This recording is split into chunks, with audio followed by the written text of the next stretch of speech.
Perkenalkan,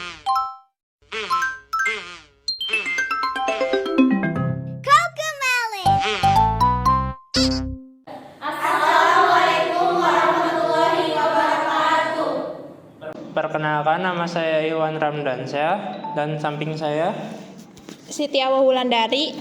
Saya Sabana Trisna Saputri. Saya Saima Tiara. Saya Sri Suhartini. Saya Neng Siti Landayani. Saya Farha Jamhari. Kami dari kelompok 3 dan akan mempresentasikan tentang pasar duopoli. Perkenalkan, nama saya Farha Jamhari.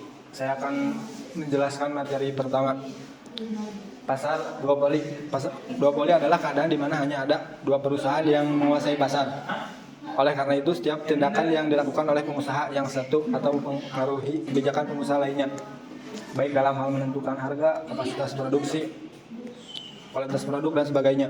Apabila produk yang dihasilkan oleh pengusaha duopoli homogen, maka pasar dinamakan duopoli murni atau pure duopoli. Dan apabila produk yang dihasilkan tidak homogen tetapi bersifat dapat mensubstitusi, maka pasar dinamakan duopoli yang dibedakan atau differential duopoli.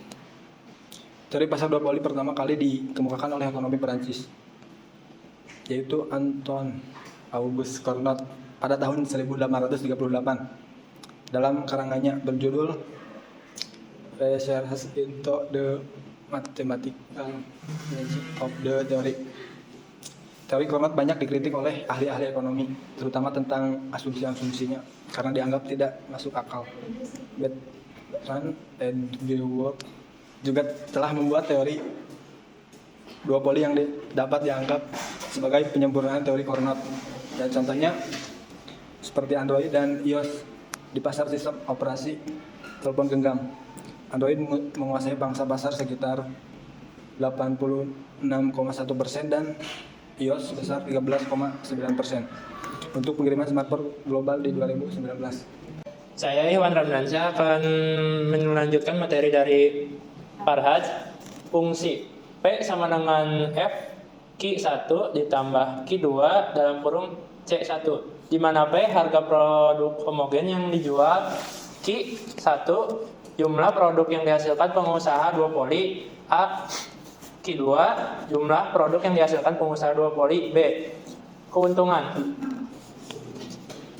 Keuntungan dari masing-masing pengusaha duopoli tersebut adalah P1 sama dengan P Q1 kurangi C1, P2 sama dengan P Q2 kurangi C2, di mana P1 keuntungan pengusaha duopoli A dan P2 keuntungan pengusaha duopoli B. C1 biaya produksi pengusaha A, C2 biaya produksi perusahaan B, Q1 nilai penjualan total revenue sama dengan TR pengusaha duopoli A, PQ nilai penjualan total TR pengusaha duopoli B.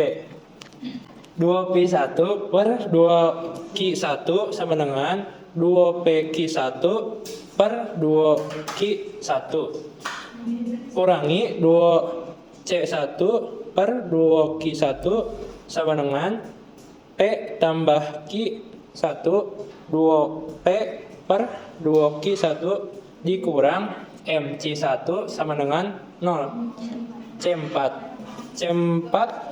proses pemecahan untuk keseimbangan tersebut adalah dengan memecahkan persamaan-persamaan.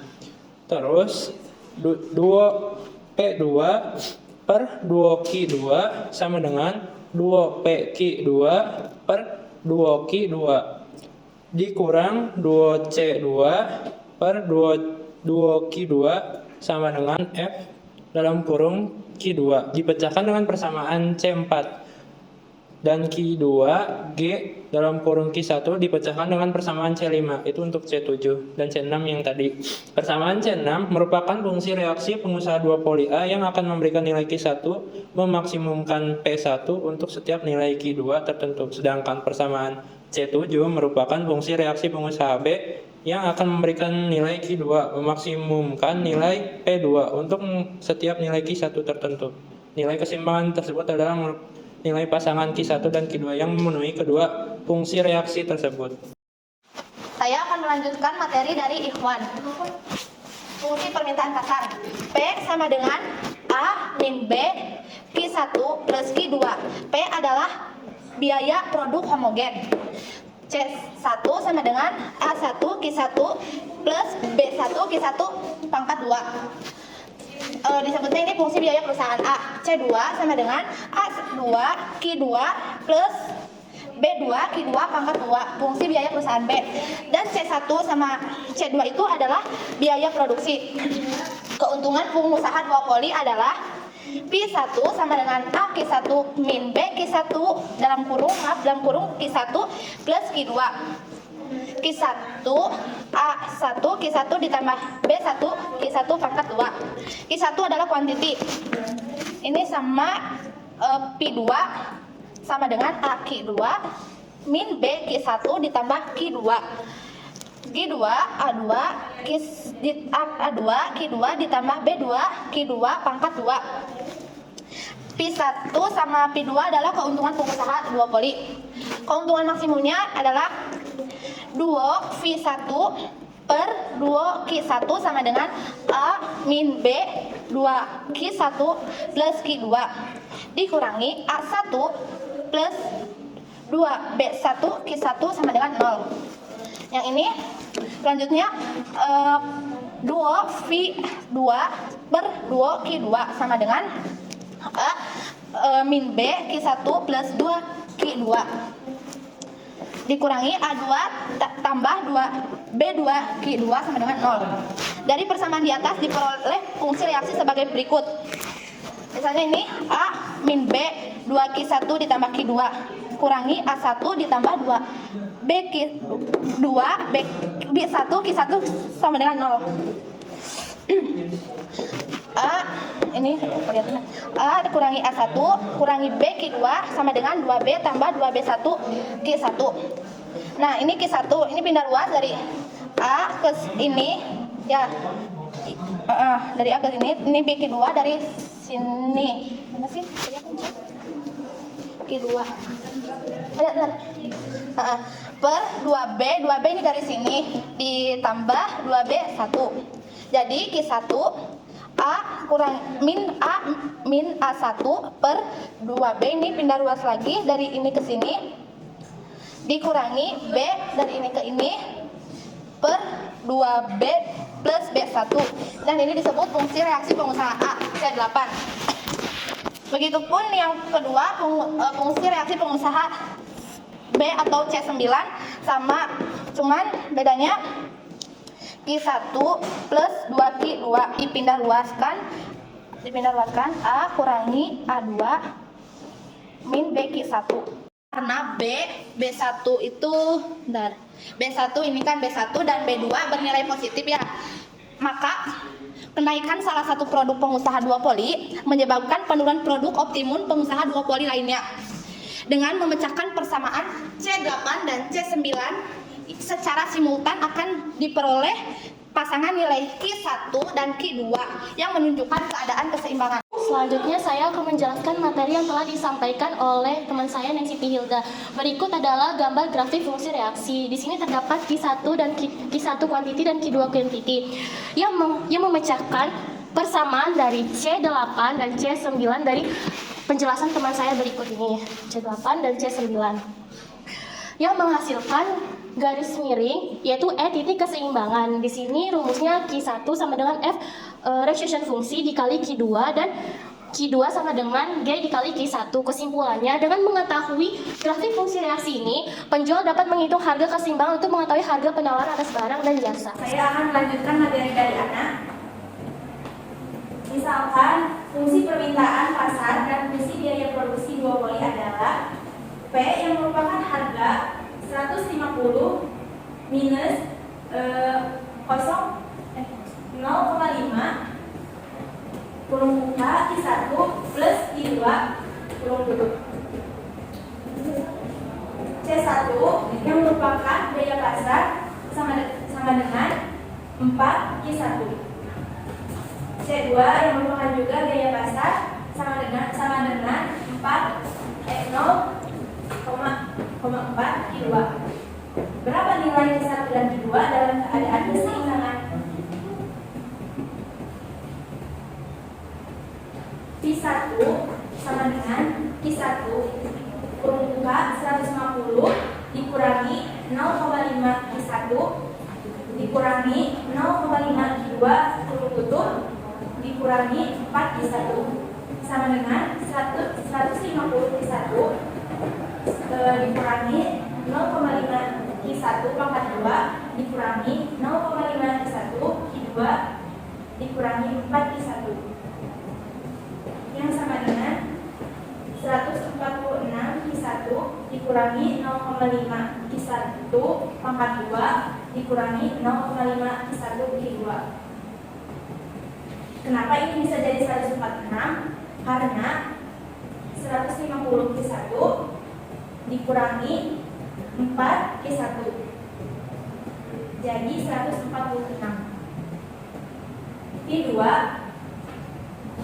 Q1 di kurung buka 150 dikurangi 0,5 Q1 dikurangi 0,5 Q2 kurung tutup dikurangi 0,4 Q2 pangkat 2 sama dengan 150 Q2 dikurangi 0,5 Q1 Q2 dikurangi 0,5 Q2 pangkat 2 dikurangi 0,4 Q2 pangkat 2 sama dengan 150 Q2 dikurangi 0,5 Q1 Q2 dikurangi 0,9 Q2 pangkat 2. Kenapa ini bisa jadi 9? Karena ini merupakan hasil dari 0,5 ditambah 0,5 Q1 pangkat 2 ditambah 0,4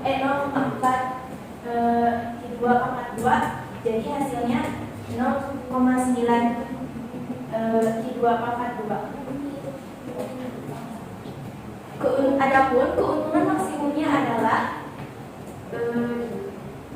Q1 146 dikurangi Q1 dikurangi 0,5 Q2 sama dengan 1,8 Q2 sama dengan 150 dikurangi 0,5 Q1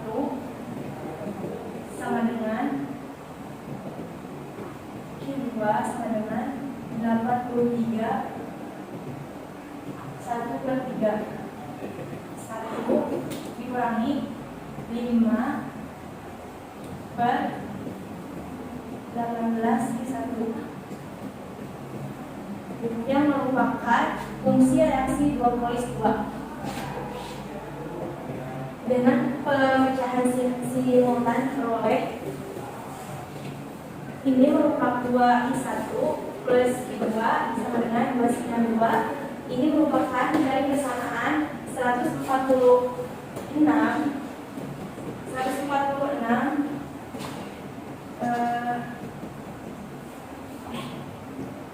dikurangi 0,5 terus dikali 2 yang di bawahnya 5/18 Q1 plus Q2 sama dengan 83 1/3 langsung dikurangi dari hasil kedua tersebut yang luas dari kanan hasilnya yaitu 31/18 Q1 sedangkan yang dari kiri sama dengan 208 2/3 ini Q1 sama dengan 121 5/31 ini dari 208 2/3 dibagi 31/18 yang hasilnya 121 2/3 121 2/3 sama dengan 146 dikurangi 0,5 Q2 dibagi 0,5 Q2 sama dengan 146 246 dikurangi 121 2/3. Jadi Q2-nya sama dengan 4921/31. Jadi saat Q1 sama dengan 121 2/3 dan Q2 4921/31, pasang dua poli dalam keadaan keseimbangan. Di sini saya akan melanjutkan materi dari Saima. Dari fungsi reaksi dua poli 1, yaitu Q1 sama dengan 146 dikurangi 0,5 Q2, dan fungsi reaksi dua poli 2, yaitu Q2 sama dengan 83 1/3 negatif 5 1/8 Q1, dapat menemukan titik keseimbangan Q1 sama dengan 121 2/3 per Q2 4921/31. Keadaan keseimbangan berikut dapat digambarkan secara grafis. Garis ini merupakan garis Q1 sama dengan 146 negatif 0,5 Q2 yang berpotongan dengan garis Q2 sama dengan 83 1/3 negatif 5/18 Q1 yang berpotongan di titik E. Titik E merupakan titik keseimbangan pasar duopoli di mana kedua perusahaan memperoleh keuntungan maksimal. Lanjutkan materi dari Sri. Di sini ada yang namanya teori Jenkin curve atau dinamakan dengan curve permintaan patah. Teori ini punya analisis keseimbangan yang diperlukan asumsi harga pasar yang memuaskan bagi kedua pengusaha duopoli telah terbentuk, misalnya P. Apabila salah satu pengusaha duopoli menurunkan harga, pengusaha pesaingnya juga akan menurunkan harga. Jadi jika P1 menurunkan harga, P1 menaikkan harga, dan P2 menurunkan harga. Dan ada juga P1 menurunkan harga, menaikkan harga, maka P2 menaikkan harga. Di sini saya akan menjelaskan tentang kurva permintaan patah, yang dimana P ini harga pasar dan E ini keseimbangan pasar.